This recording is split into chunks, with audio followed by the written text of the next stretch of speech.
In this video, we'll talk about vertex format and transforms of quadratics. So let's get right into it. So if we think back to lines, lines technically have a standard formula, and that would be ax plus by equals c. Now, this one, not really useful in terms of being able to graph or being able to basically do anything with. So a lot of times we don't even talk about it. Normally the one we see is slope-intercept.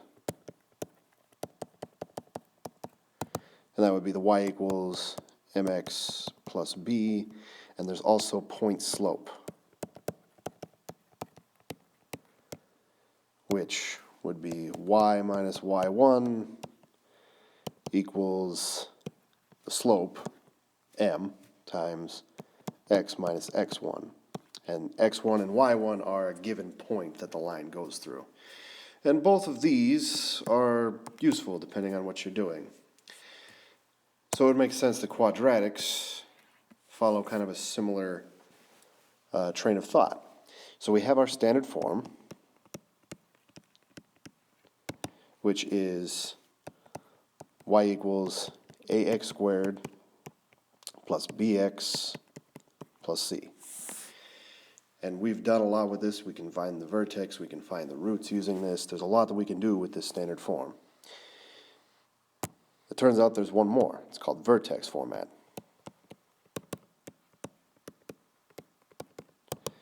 And in this one, it's y equals m times x plus n squared plus p. And we'll talk about what each of these letters mean. The m, the n, and the p are all constants, just like the a, b, and c were before. And each one kind of helps affect the graph in a different way.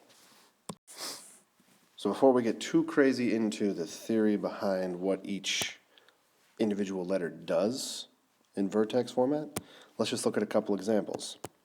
So let's just look at y equals x squared plus 1.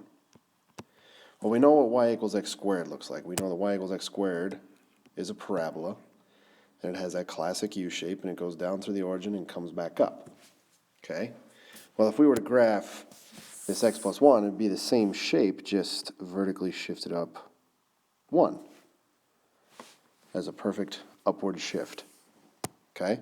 If we were to look at y equals x plus 1 squared in quantity, well, kind of counterintuitively, it's going to move it to the left 1 unit.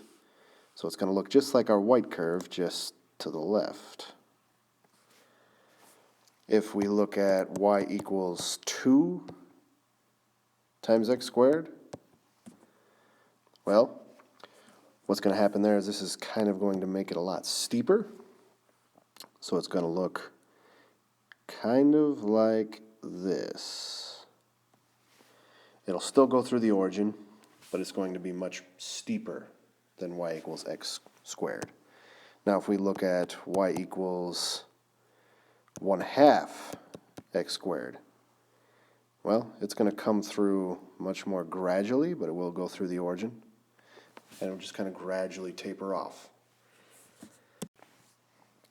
Now if we have y equals negative x squared, well, that's just going to flip over the axis. And we can kind of see how all these things sort of affect it.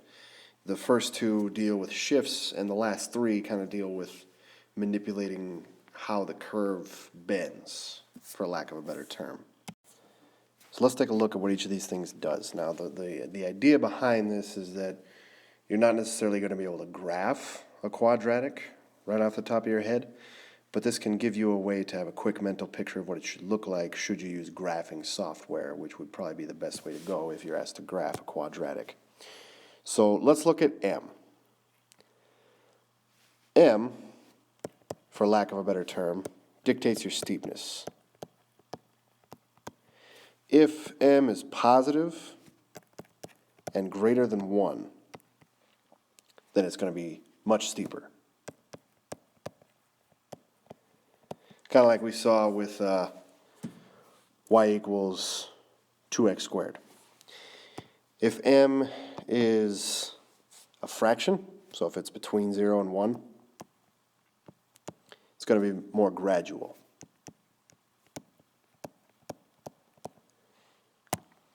And if m is negative, well, it's going to flip over turn into a maximum. So it'll flip over the y-axis, or x-axis, forgive me there. So it flips, and it's going to look something like this. And then, again, your steepness still takes over. If it was negative 2x squared, it'd be very steep, and then it's going to flip. So, same thing.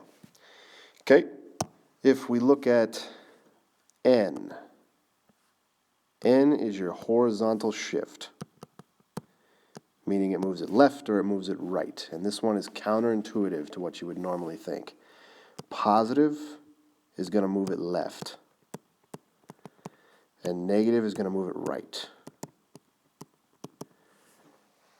Okay, and then P. This is your vertical shift. And this one behaves exactly as you would think. Positive is going to move it up, negative is going to move it down. And P is kind of like our y-intercept for lines. Very similar kind of relationship there. So if that helps you think about it, it might help.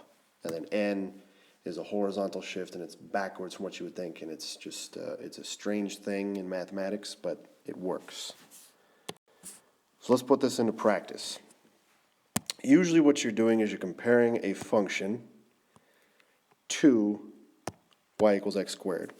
And we're trying to describe how it can be manipulated or transformed from x squared into our new function. So the first thing I look at is m, which in this case is 3. This tells me it's steepened by a factor of 3.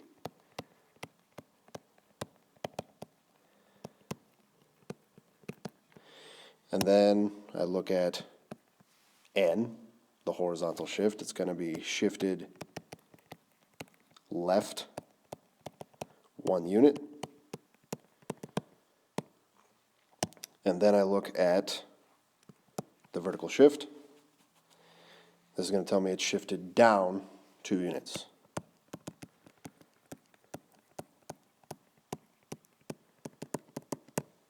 And this would be kind of our solution for this question. Now, this is useful because if we think about a graph, and this is just kind of like a mental picture that I create. I have x squared, okay, and I'm thinking, how does this compare? Well, I can make a quick sketch of this graph for my green function if I kind of follow my list here.